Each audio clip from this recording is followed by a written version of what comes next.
Chief ಇಂಜಿನಿಯರ್ಗೆ ಇಡಿ ಅಧಿಕಾರಿಗಳು shock ಕೊಟ್ಟಿದ್ದಾರೆ ಅನ್ನೋದರ ಡೀಟೇಲ್ ಸಿಗ್ತಾ ಇದೆ. ಚೀಫ್ ಇಂಜಿನಿಯರ್ ಕಚೇರಿ ಮೇಲೆ ಇಡಿ ಅಧಿಕಾರಿಗಳ ದಾಳಿಯಾಗಿದೆ. ಕೇಂದ್ರ ಕಚೇರಿಯಲ್ಲಿರುವ ಮುಖ್ಯ ಇಂಜಿನಿಯರ್ ಕಚೇರಿ ಬೆಳಗ್ಗೆ 11 ಗಂಟೆ ಸುಮಾರಿಗೆ ದಾಳಿ ನಡೆಸಿದ್ದಾರೆ ಇಡಿ ಅಧಿಕಾರಿಗಳು ಅನ್ನೋದರ ಡೀಟೇಲ್ ಸಿಗ್ತಾ ಇದೆ. ಇಡಿಯಿಂದ ಚೀಫ್ ಇಂಜಿನಿಯರ್ ಪ್ರಹ್ಲಾದ್ಗೆ ಡ್ರಿಲ್ ಮುಂದುವರೆಸಿದ್ದಾರೆ ಅಧಿಕಾರಿಗಳು. 2016ರಲ್ಲಿ ನಡೆದಿದ್ದ ಬೋರ್ವೆಲ್ ಹಗರಣಕ್ಕೆ ಸಂಬಂಧಪಟ್ಟಂತೆ ಇಡಿ ಅಧಿಕಾರಿಗಳ ದಾಳಿಯಾಗಿದೆ ಅನ್ನೋದರ ಡೀಟೇಲ್ ಸಿಗ್ತಾ ಇದೆ. ಬೋರ್ವೆಲ್ನಲ್ಲಿ 9,000 ಕೋಟಿ ಹಗರಣದ ಆರೋಪ ಇದೆ.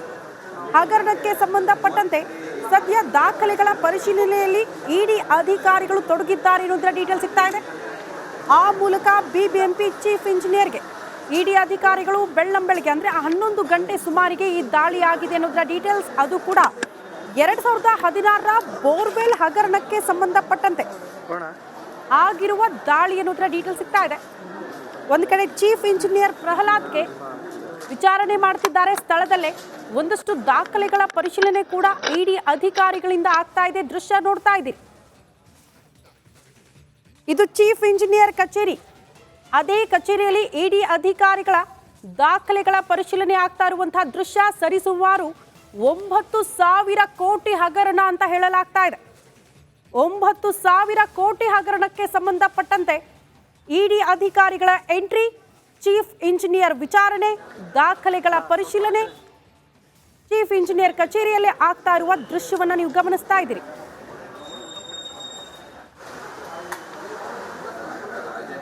ಸ್ಪಾಟ್ ಇಂದ ನಮ್ಮ ಪ್ರತಿನಿಧಿ ನಾಗರಾಜ್ ಅಪ್ಪಸಂದ್ರ ನೇರ ಸಂಪರ್ಕದಲ್ಲಿ ಜಾಯಿನ್ ಆಗ್ತಿದ್ದಾರೆ. ನಾಗರಾಜ್, ದಾಳಿಗೆ ಸಂಬಂಧಪಟ್ಟಂತೆ ಲೇಟೆಸ್ಟ್ ಅಪ್ಡೇಟ್ಸ್ ಏನ್ ಕೊಡ್ತೀರಿ? ಯಾವ ಕಾರಣಕ್ಕೆ ದಾಳಿ, ಯಾವ ಹಗರಣಕ್ಕೆ ಸಂಬಂಧಪಟ್ಟಂತೆ ದಾಳಿ?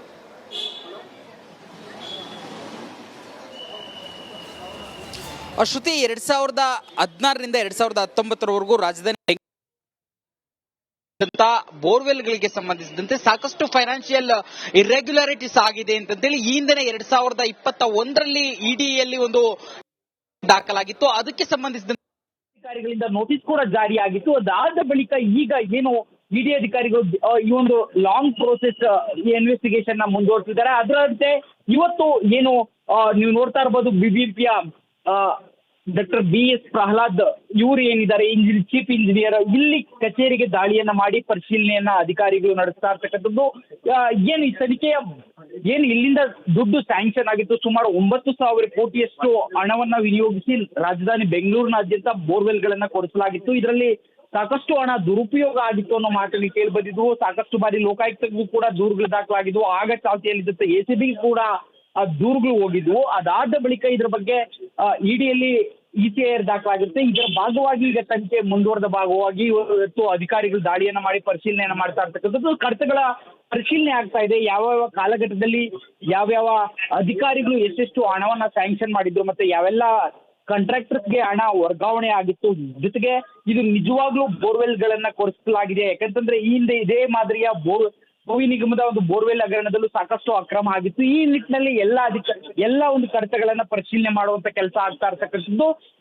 ಏನು ಇದುವರೆಗೂ ಈ ಒಂದು ಏನು 2021ರಲ್ಲಿ ECIR ಆಗುತ್ತೆ, ಅಲ್ಲಿಂದ ಇಲ್ಲಿವರೆಗೂ ಯಾವುದೇ ರೀತಿಯ ಒಂದು ಅಕ್ರಮವಾಗಿ ಇಷ್ಟ ಹಣವನ್ನ ಜಪ್ತಿ ಮಾಡಲಾಗಿದೆ ಅಂತೇಳಿ ಇಡಿಯಿಂದ ಇದುವರೆಗೂ ಘೋಷಣೆ ಆಗಿಲ್ಲ. ಈಗ ಮತ್ತೆ ಆ ಒಂದು ತನಿಖೆ ತೀವ್ರತೆಯನ್ನ ಪಡೆದುಕೊಂಡಿದ್ದು. ಈಗಲಾದ್ರೂ ಈ ಒಂದು ಹಗರಣದಲ್ಲಿ ಎಷ್ಟು ಹಣವನ್ನ ಜಪ್ತಿ ಮಾಡಲಾಗಿದೆ ಮತ್ತೆ ಎಷ್ಟು ಹಣವನ್ನು ವಶಕ್ಕೆ ಪಡೆಯಲಾಗಿದೆ ಅನ್ನೋದನ್ನ ಇಡಿ ಘೋಷಣೆ ಮಾಡುತ್ತಾ ಅನ್ನೋದನ್ನ ಕಾದು ನೋಡ್ಬೇಕಾಗಿರ್ತಕ್ಕಂಥದ್ದು. ಸದ್ಯಕ್ಕೆ ಇಲ್ಲಿ ಬಿಬಿಎಂಪಿ ಕಚೇರಿಯಲ್ಲಿ ಅಧಿಕಾರಿಗಳಿಂದ ತನಿಖೆ ಮುಂದುವರೆದಿರ್ತಕ್ಕಂಥದ್ದು. ಶ್ರುತಿ.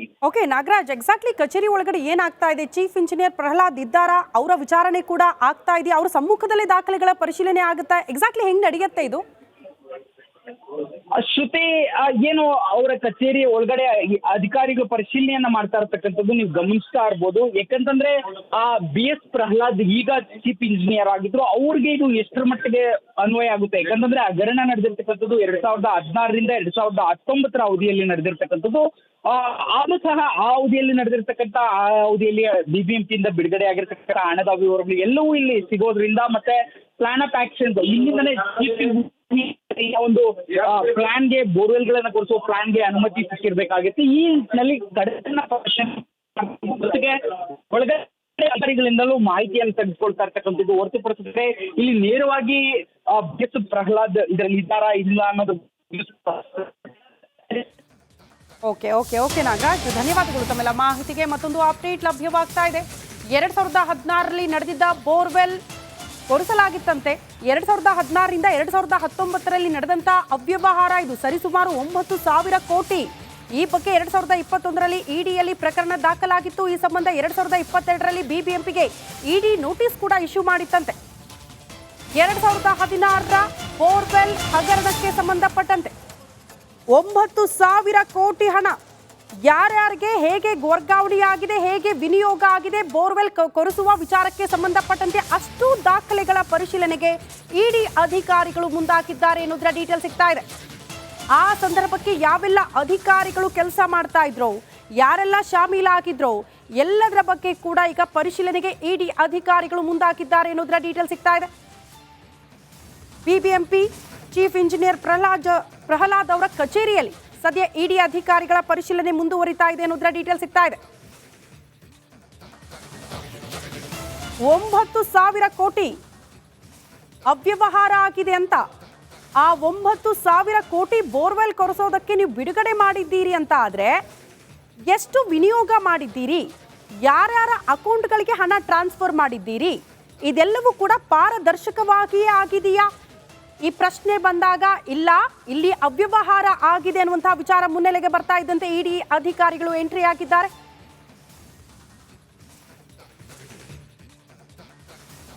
ಚೀಫ್ ಇಂಜಿನಿಯರ್ಗೆ ಇಡಿ ಅಧಿಕಾರಿಗಳು ಶಾಕ್ ಕೊಟ್ಟಿದ್ದಾರೆ ಅನ್ನೋದರ ಡೀಟೇಲ್ ಸಿಗ್ತಾ ಇದೆ.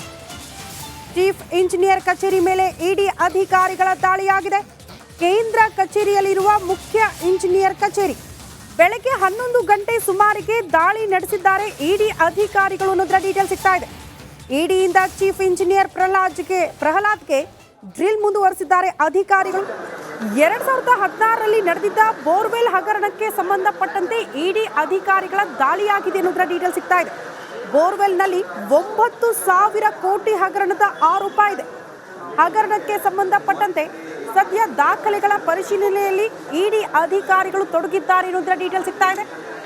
ಆ ಮೂಲಕ ಬಿಬಿಎಂಪಿ ಚೀಫ್ ಇಂಜಿನಿಯರ್ಗೆ ಇಡಿ ಅಧಿಕಾರಿಗಳು ಬೆಳ್ಳಂಬೆಳಗ್ಗೆ ಅಂದ್ರೆ 11 ಗಂಟೆ ಸುಮಾರಿಗೆ ಈ ದಾಳಿ ಆಗಿದೆ ಅನ್ನೋದರ ಡೀಟೇಲ್ಸ್. ಅದು ಕೂಡ 2016ರ ಬೋರ್ವೆಲ್ ಹಗರಣಕ್ಕೆ ಸಂಬಂಧಪಟ್ಟಂತೆ ಆಗಿರುವ ದಾಳಿ ಅನ್ನೋದರ ಡೀಟೇಲ್ ಸಿಗ್ತಾ ಇದೆ. ಒಂದು ಕಡೆ ಚೀಫ್ ಇಂಜಿನಿಯರ್ ಪ್ರಹ್ಲಾದ್ಗೆ ವಿಚಾರಣೆ ಮಾಡ್ತಿದ್ದಾರೆ ಸ್ಥಳದಲ್ಲೇ. ಒಂದಷ್ಟು ದಾಖಲೆಗಳ ಪರಿಶೀಲನೆ ಕೂಡ ಇಡಿ ಅಧಿಕಾರಿಗಳಿಂದ ಆಗ್ತಾ ಇದೆ. ದೃಶ್ಯ ನೋಡ್ತಾ ಇದ್ದೀರಿ. ಇದು ಚೀಫ್ ಇಂಜಿನಿಯರ್ ಕಚೇರಿ. ಅದೇ ಕಚೇರಿಯಲ್ಲಿ ಇಡಿ ಅಧಿಕಾರಿಗಳ ದಾಖಲೆಗಳ ಪರಿಶೀಲನೆ ಆಗ್ತಾ ಇರುವಂತಹ ದೃಶ್ಯ. ಸರಿಸುಮಾರು 9,000 ಕೋಟಿ ಹಗರಣ ಅಂತ ಹೇಳಲಾಗ್ತಾ ಇದೆ. 9,000 ಕೋಟಿ ಹಗರಣಕ್ಕೆ ಸಂಬಂಧಪಟ್ಟಂತೆ ಇಡಿ ಅಧಿಕಾರಿಗಳ ಎಂಟ್ರಿ, ಚೀಫ್ ಇಂಜಿನಿಯರ್ ವಿಚಾರಣೆ, ದಾಖಲೆಗಳ ಪರಿಶೀಲನೆ ಚೀಫ್ ಇಂಜಿನಿಯರ್ ಕಚೇರಿಯಲ್ಲಿ ಆಗ್ತಾ ಇರುವ ದೃಶ್ಯವನ್ನ ನೀವು ಗಮನಿಸ್ತಾ ಇದ್ದೀರಿ.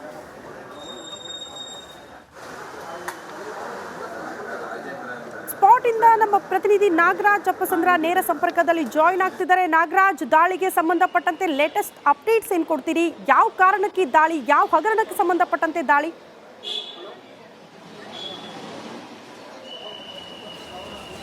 ಶ್ರುತಿ, 2016ರಿಂದ 2019ರವರೆಗೂ ರಾಜಧಾನಿ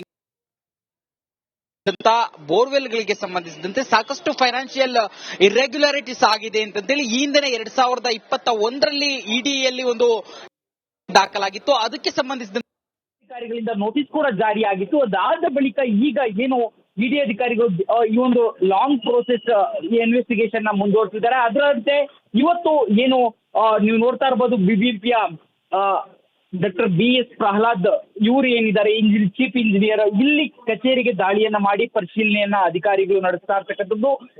ಏನು ಈ ತನಿಖೆಯ ಏನು ಇಲ್ಲಿಂದ ದುಡ್ಡು ಸ್ಯಾಂಕ್ಷನ್ ಆಗಿತ್ತು, ಸುಮಾರು 9,000 ಕೋಟಿಯಷ್ಟು ಹಣವನ್ನ ವಿನಿಯೋಗಿಸಿ ರಾಜಧಾನಿ ಬೆಂಗಳೂರಿನಾದ್ಯಂತ ಬೋರ್ವೆಲ್ಗಳನ್ನ ಕೊಡಿಸಲಾಗಿತ್ತು. ಇದರಲ್ಲಿ ಸಾಕಷ್ಟು ಹಣ ದುರುಪಯೋಗ ಆಗಿತ್ತು ಅನ್ನೋ ಮಾತನ್ನು ಕೇಳಿ ಬಂದಿದ್ವು. ಸಾಕಷ್ಟು ಬಾರಿ ಲೋಕಾಯುಕ್ತಗೂ ಕೂಡ ದೂರುಗಳು ದಾಖಲಾಗಿದ್ವು. ಆಗ ಚಾಲ್ತಿಯಲ್ಲಿದ್ದಂತೆ ACB ಕೂಡ ದೂರುಗಳು ಹೋಗಿದ್ವು. ಅದಾದ ಬಳಿಕ ಇದ್ರ ಬಗ್ಗೆ ಇಡಿಯಲ್ಲಿ ECIR ದಾಖಲಾಗಿರುತ್ತೆ. ಇದರ ಭಾಗವಾಗಿ ಈಗ ತನಿಖೆ ಮುಂದುವರೆದ ಭಾಗವಾಗಿ ಇವತ್ತು ಅಧಿಕಾರಿಗಳು ದಾಳಿಯನ್ನ ಮಾಡಿ ಪರಿಶೀಲನೆಯನ್ನ ಮಾಡ್ತಾ ಇರ್ತಕ್ಕಂಥದ್ದು. ಕಡತಗಳ ಪರಿಶೀಲನೆ ಆಗ್ತಾ ಇದೆ. ಯಾವ್ಯಾವ ಕಾಲಘಟ್ಟದಲ್ಲಿ ಯಾವ್ಯಾವ ಅಧಿಕಾರಿಗಳು ಎಷ್ಟೆಷ್ಟು ಹಣವನ್ನ ಸ್ಯಾಂಕ್ಷನ್ ಮಾಡಿದ್ರು, ಮತ್ತೆ ಯಾವೆಲ್ಲ ಕಾಂಟ್ರಾಕ್ಟರ್ಸ್ಗೆ ಹಣ ವರ್ಗಾವಣೆ ಆಗಿತ್ತು.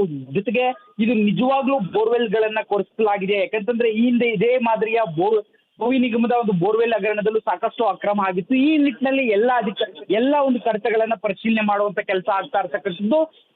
ಏನು ಇದುವರೆಗೂ ಈ ಒಂದು 2021ರಲ್ಲಿ ECIR ಆಗುತ್ತೆ, ಅಲ್ಲಿಂದ ಇಲ್ಲಿವರೆಗೂ ಯಾವುದೇ ರೀತಿಯ ಒಂದು ಅಕ್ರಮವಾಗಿ ಇಷ್ಟ ಹಣವನ್ನ ಜಪ್ತಿ ಮಾಡಲಾಗಿದೆ ಅಂತೇಳಿ ಇಡಿಯಿಂದ ಇದುವರೆಗೂ ಘೋಷಣೆ ಆಗಿಲ್ಲ. ಈಗ ಮತ್ತೆ ಆ ಒಂದು ತನಿಖೆ ತೀವ್ರತೆಯನ್ನ ಪಡೆದುಕೊಂಡಿದ್ದು. ಈಗಲಾದ್ರೂ ಈ ಒಂದು ಹಗರಣದಲ್ಲಿ ಎಷ್ಟು ಹಣವನ್ನ ಜಪ್ತಿ ಮಾಡಲಾಗಿದೆ ಮತ್ತೆ ಎಷ್ಟು ಹಣವನ್ನು ವಶಕ್ಕೆ ಪಡೆಯಲಾಗಿದೆ ಅನ್ನೋದನ್ನ ಇಡಿ ಘೋಷಣೆ ಮಾಡುತ್ತಾ ಅನ್ನೋದನ್ನ ಕಾದು ನೋಡ್ಬೇಕಾಗಿರ್ತಕ್ಕಂಥದ್ದು. ಸದ್ಯಕ್ಕೆ ಇಲ್ಲಿ BBMP ಕಚೇರಿಯಲ್ಲಿ ಅಧಿಕಾರಿಗಳಿಂದ ತನಿಖೆ ಮುಂದುವರೆದಿರ್ತಕ್ಕಂಥದ್ದು. ಶ್ರುತಿ. ಓಕೆ ನಾಗರಾಜ್, ಎಕ್ಸಾಕ್ಟ್ಲಿ ಕಚೇರಿ ಒಳಗಡೆ ಏನಾಗ್ತಾ ಇದೆ? ಚೀಫ್ ಇಂಜಿನಿಯರ್ ಪ್ರಹ್ಲಾದ್ ಇದ್ದಾರಾ? ಅವರ ವಿಚಾರಣೆ ಕೂಡ ಆಗ್ತಾ ಇದೆಯಾ? ಅವರ ಸಮ್ಮುಖದಲ್ಲೇ ದಾಖಲೆಗಳ ಪರಿಶೀಲನೆ ಆಗುತ್ತಾ? ಎಕ್ಸಾಕ್ಟ್ಲಿ ಹೆಂಗ್ ನಡೆಯುತ್ತೆ ಇದು?